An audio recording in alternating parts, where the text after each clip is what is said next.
Sara gold അവതരിപ്പിക്കുന്ന സ്വർണ്ണ സമ്പാദ്യ പദ്ധതിയിൽ അംഗമാകൂ. സ്വർണ്ണാഭരണങ്ങൾക്കൊപ്പം കൈനിറിയ സമ്മാനങ്ങൾ നേടൂ. കൂടുതൽ വിവരങ്ങൾക്ക് ഇപ്പോൾ തന്നെ മിസ്ഡ് കോൾ ചെയ്യൂ 7012945198. നിലമ്പൂരിന്റെ വികസനം തടസ്സപ്പെടുത്തുന്ന UDF-നും LDF-നുമെതിരെ ഇക്കുറി നിലമ്പൂർ ജനത വിധിയെഴുതുമെന്ന് NDA സ്ഥാനാർത്ഥി. വെള്ളാപ്പള്ളി നടേശൻ പറഞ്ഞ കാര്യങ്ങൾ വസ്തുതകളാണെന്നും വികസനത്തിനാണ് NDA വോട്ട് തേടുന്നതെന്നും സ്ഥാനാർത്ഥി ഗിരീഷ് മേക്കാട്ട് പറഞ്ഞു. പത്രിക സമർപ്പിച്ച ശേഷം മാധ്യമങ്ങളോട് സംസാരിക്കുകയായിരുന്നു അദ്ദേഹം.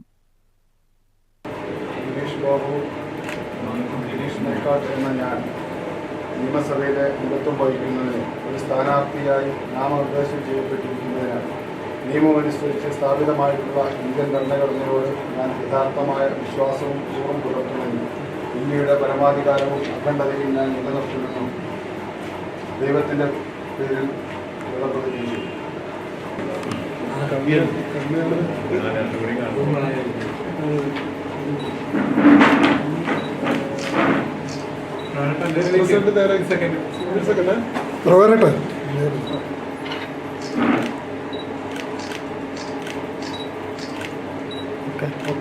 എല്ലാ വിഭാഗങ്ങളുടെയും വലിയ പിന്തുണ ഇക്കുറി ലഭിക്കുന്നുണ്ട്. നിലമ്പൂരിൽ NDAക്ക് അനുകൂല ജനവിധിയുണ്ടാകുമെന്നും ഗിരീഷ് പറഞ്ഞു. ഒന്ന് താരതമ്യം ചെയ്യേണ്ട, അതിനെയൊക്കെ മറികടന്ന് പുതിയ 2026 കേരളത്തിന്റെ പൊതു സമൂഹം ദേശീയ ജനാധിപത്യ സഖ്യത്തിനും BJP മുന്നണിക്കും അനുകൂലമായിട്ടാണ്. അത് നമുക്കറിയാം. നിങ്ങൾക്ക് പത്രദൃശ്യ മാധ്യമങ്ങൾക്കും സാധാരണക്കാർക്ക് കൃത്യമായിട്ട് അറിയാം. BJPക്ക് വലിയൊരു സ്പേസ്, ദേശീയ ജനാധിപത്യ സഖ്യത്തിന് അതിന്റെ അപ്പുറത്തൊരു സ്പേസ് കേരളത്തിലുണ്ട്. ജനങ്ങൾ അതിനോടൊപ്പം സപ്പോർട്ട് ചെയ്യുന്നുണ്ട്. അതിന്റെ ഒരു പ്രതിഫലനം നിലമ്പൂരിന്റെ എല്ലാ ഗ്രാമമേഖലകളിലും ഈ ദേശീയ ജനാധിപത്യ സഖ്യത്തിന് അനുകൂലമായിട്ട് ഉണ്ടാകുമെന്ന് തന്നെയാണ് ഞങ്ങൾ പ്രതീക്ഷിക്കുന്നത്. ജനങ്ങൾ അതിനോട് സപ്പോർട്ട് ചെയ്യുന്നു. ഒന്ന്, ഞങ്ങളുടെ സംഘടനാ സംവിധാനം അതിശക്തമാണ്. 2 BJPയുടെയും BDJSന്റെയും അതിശക്തമായ പ്രവർത്തനം ഈ നിലമ്പൂർ നിയോജക മണ്ഡലത്തിലുണ്ട്, എല്ലാ ഗ്രാമമേഖലകളിലുണ്ട്. അതോടൊപ്പം ഞങ്ങൾ ഈ നാട്ടിലെ ജനങ്ങളുടെ പ്രശ്നങ്ങൾ ഏറ്റെടുത്തുകൊണ്ട് നിരവധി സമരപരിപാടികൾ നടത്തി ജനങ്ങളുടെ ശ്രദ്ധ പിടിച്ചു പറ്റാൻ സാധിച്ചു. അതുകൊണ്ട് ജനങ്ങൾ ഞങ്ങളോടൊപ്പം ചേർന്ന് നിൽക്കും എന്ന് തന്നെയാണ് ഞങ്ങൾ വിശ്വാസം. അതോടൊപ്പം അത് അവർ പറയുന്നല്ലേ, അവർ തമ്മിൽ ഒരു പരസ്പര ചക്രത്തിപ്പോര് പോലെയുള്ള ചെറിയൊരു പോര് മാത്രമേ ഉള്ളൂ. അതിനപ്പുറത്തേക്കൊന്നുമില്ല. അവിടെ ദേശീയ ജനാധിപത്യ സഖ്യം വിജയിക്കുമെന്ന് കണ്ടാൽ ഇവരൊന്നിക്കുമല്ലോ. അപ്പൊ ഞങ്ങൾ മത്സരിക്കാൻ ജയിക്കുന്ന സീറ്റുകളിലൊക്കെ ഇവര് ദുർബല സ്ഥാനാർത്ഥികളെ നിർത്തിയിട്ടാണല്ലോ മത്സരിപ്പിക്കുന്നത്. അവർ തമ്മിലൊരു അഡ്ജസ്റ്റ്മെന്റാ. ഇവിടുന്ന് വഴിക്കടവ് ബസ് സ്റ്റോപ്പ് അങ്ങോട്ട് കഴിഞ്ഞാൽ അപ്പുറത്തെ നാടുകാണി ചുരത്തിന് അപ്പുറം കഴിഞ്ഞാൽ ഇവർ രണ്ടും ബൈയാ. എല്ലായിടത്തും ഇവിടെ അങ്ങനെ തന്നെ, പ്രശ്നമൊന്നുമില്ല. ദേശീയ ജനാധിപത്യ സഖ്യം ജയിക്കുമെന്ന് കണ്ടാൽ ഇവര് പരസ്പരം ധാരണയല്ലേ. അപ്പൊ മഞ്ചേശ്വരത്ത് കണ്ടില്ലേ, ഏതാ സ്ഥാനാർത്ഥിയെ നിർത്തിയത് നമ്മൾ കണ്ടല്ലോ. ഇതൊക്കെ ഇവരുടെ അഡ്ജസ്റ്റ്മെന്റാ. അതുപോലെ തന്നെ പാലക്കാട് ശോഭാ സുരേന്ദ്രൻ മത്സരിക്കുന്ന മണ്ഡലത്തിൽ അവരെന്താ ചെയ്തിരിക്കണേ? ദുർബലനായ സ്ഥാനാർത്ഥിയെ കൊണ്ടിട്ടിരിക്കുക. ഇതൊരു ജാടയാ. ഇത് ഞങ്ങൾക്കറിയാം. ഇത് ഇവർ തമ്മിലുള്ള ഒരു മുന്നണി സംവിധാനമാണ്. വെള്ളാപ്പള്ളി നടേശൻ നടത്തിയ ഒരു വിവാദ പ്രസംഗം അത് ഇടതു വലതു മുന്നണികൾ സംസ്ഥാന തലത്തിൽ തന്നെ ആയുധമാക്കി മാറ്റിയിട്ടുണ്ട്.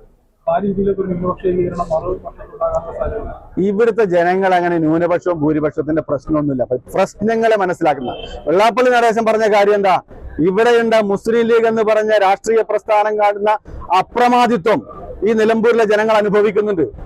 അതിന്റെ ദുരന്ത ഫലമാണ് പറഞ്ഞത്. ഇവിടെ സാമൂഹ്യമായ നീതി ലഭിക്കണമെന്ന് നമ്മൾ SNDP യോഗത്തിന് ജനറൽ സെക്രട്ടറി പറഞ്ഞ്, ആ സാമൂഹ്യ നീതി വേണമെന്ന് തന്നെയാണ് ദേശീയ ജനാധിപത്യ സഖ്യം പറയുന്നത്. അവിടെ വിവേചനം ഉണ്ടാകാൻ പാടില്ല. ഇവിടെ വിവേചനപരമായ വികസനം ഉണ്ടായിട്ടുള്ളത്. അതുകൊണ്ട് വിവേചനമില്ലാത്ത വികസനത്തിന് വേണ്ടി ദേശീയ ജനാധിപത്യ സഖ്യത്തിനോടൊപ്പം നിൽക്കണം. എങ്ങനെ? എല്ലാ വിഭാഗം ജനങ്ങളുടെയും തീർച്ചയായും ഞങ്ങളോടൊപ്പം ഉണ്ടാകും. ഞങ്ങൾ അനുഭവിച്ചതല്ലേ കഴിഞ്ഞ പ്രാവശ്യം. ക്രിസ്ത്യൻ മാത്രമല്ല, മുസ്ലിം ജനവിഭാഗം, അങ്ങനെ മതം ഒക്കെ ഇവരിവിടെ ഉണ്ടാക്കുന്നതാണ്. ഈ 2 മുന്നണികളുമാണ് മതത്തിന്റെ പ്രശ്നം. ഇവരെ വന്യജീവി പ്രശ്നം അനുഭവിക്കുമ്പോ അവിടെ മതമുണ്ടോ? അവിടെ മുസ്ലിം ഉണ്ടോ? അവിടെ ക്രിസ്ത്യാനി ഉണ്ടോ? അവിടെ ഹിന്ദു ഉണ്ടോ? ഒരു പ്രശ്നമില്ല. ഈ റോഡ് അനുഭവിക്കുന്നതിൽ മതമുണ്ടോ? ഈ റോഡിന്റെ ദുസ്ഥിതി നിങ്ങളെന്ന് ആലോചിച്ച് നോക്ക്. അവിടെ ക്രിസ്ത്യാനി ആണെന്നോ മുസ്ലിം ആണെന്നോ ഹിന്ദു ആണെന്നോ വല്ല മാറ്റമുണ്ടോ? ഒന്നുമില്ല. ഇപ്പൊ ഞാൻ ബൈപ്പാസിന്റെ കാര്യം പറഞ്ഞു. അവിടെ മുസ്ലിമിന്റെ പ്രശ്നം ഉണ്ടോ? ഹിന്ദുവിന്റെ പ്രശ്നം ഉണ്ടോ? ഒന്നുമില്ല. പക്ഷെ ഇവരെന്ത് ചെയ്യും? അതിനൊക്കെ മറച്ചു വെച്ചിട്ട് ഹിന്ദു മുസ്ലിം, ക്രിസ്ത്യൻ മുസ്ലിം ഈ പ്രശ്നങ്ങൾ കൊണ്ടുവരും. അത് അവരുടെ ഒരു ജാടയാണ്. 2 മുന്നണികളും ജനങ്ങളെ വർഗീയമായി ധ്രുവീകരിക്കാൻ വേണ്ടി നടത്തുന്ന ശ്രമമാണ്. VP സുബ്രഹ്മണ്യൻ, സന്തോഷ് അരയക്കണ്ടി, ജിജി ഗിരീഷ്, K പ്രഭാകരൻ എന്നിവർ നാമനിർദ്ദേശ പത്രിക സമർപ്പണത്തിൽ പങ്കെടുത്തു. News bureau, Nilambur. അത്യാധുനിക സൗകര്യങ്ങളുമായി ഇനി പുതിയ രൂപത്തിലും ഭാവത്തിലും ഇന്ത്യൻ ബേക്സ് നിങ്ങളെ സ്വാഗതം ചെയ്യുന്നു. Indian bakes, opposite police station, Manjeri road, Wandoor.